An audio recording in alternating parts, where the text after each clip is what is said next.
তো সে অ্যাক্সিডেন্ট হলে কি দোষ সবসময় আমার? দোষ আপনার না, অ্যাক্সিডেন্ট হয়েছে, সুন্দর করে কথা বলা যায়। অটোওয়ালার কি কোনোই দোষ নাই? সব দোষ বিথি আপুর? হ্যাঁ, বিথি আপুর দোষ তো হবেই। বিথি আপু তো সেলিব্রিটি, তাই। আচ্ছা, একটা কথা বলেন, অহরহ সড়ক দুর্ঘটনা হইতেছে, কয়জন মানুষকে নিয়ে আপনারা মিডিয়ায় কথা বলেন? হ্যাঁ, বিথি আপু, অনেক আপুরা বলতেছে বিথি আপুর লজ্জা নাই, এই নাই সেই নাই। হ্যাঁ, ওনার ভিডিও করলে ভাইরাল হওয়ার জন্য নাকি ভিডিও করতেছে। উনি এই সেই বলিউডের হলিউডের কোনো নায়িকা কিনা। সে না হোক বলিউডের নায়িকা, কিছু নায়িকা না হোক, তাহলে আপনারা তার নিয়ে এত কথা বলতেছেন কেন? হ্যাঁ, সে অহংকারী, সে ইয়ে করছে, আপনার সাথে অহংকার করছে। সে গাড়ি চালাইতেছে, তার অ্যাবিলিটি আছে, ওরকম গাড়ি কিনছে, সে ওরকম গাড়ি চালাইতেছে। জেলাস তো আপনার হচ্ছে, যে বা যারা এইসব ধরনের কথা বলতেছে তাদেরই জেলাস হচ্ছে।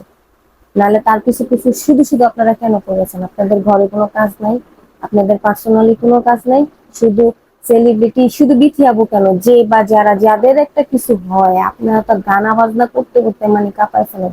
সমস্যাগুলো আপনাদের মধ্যেই, বুঝতে পারছেন?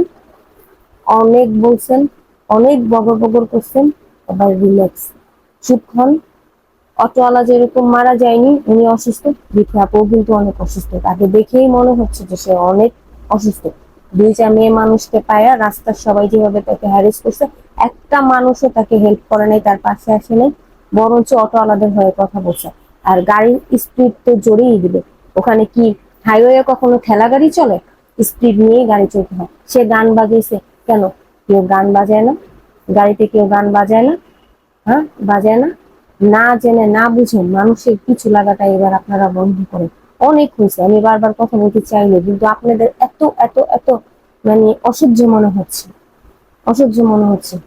মানে মানুষ মানুষকে দেখতে পারে না, এটা হচ্ছে বাঙালিদের ইয়া। কিছু করতে কি আপনাদের, যে বা যারা তার পিছনে লাগছেন, তার হয়ে এত কিছু বলতেছেন কেন বলতেছেন? সে কি আপনাদের চেনে বা সে আপনাদের কোনো ক্ষতি করছে? কিছুই তো করে নাই, বরঞ্চ প্রবলেম গুলা আপনাদের, কারণ আপনারাই আপুকে দেখতে পারেন না, যার কারণে তার পিছনে এত কথা বলেন। দয়া করে আর নতুন করে নাটক তৈরি করেন না, মিথ্যা মিথ্যা গল্প শুরু করেন না। সবাই দোয়া করেন আপু যেন খুব দ্রুত সুস্থ সুস্থ হয়ে যাক। আর মানুষের পিছুতে বগর বগর করাটা ছেড়ে দেন। দয়া করে নিজে খেয়ে আল্লাহ বিল্লাহ করেন, মানুষের খারাপটা বলতে যায় না। ভালো বলতে না পারলে, ভালো বলতে যদি আপনাদের খুব কষ্ট হয়, মানুষের সুনাম করতে যদি আপনাদের খুব হিংসা হয়, সুনাম করার দরকার নেই। কিন্তু দয়া করে খারাপ কিছু রটাইতে যাবেন না। এই দিনটা তো আপনারও হতে পারে। আজ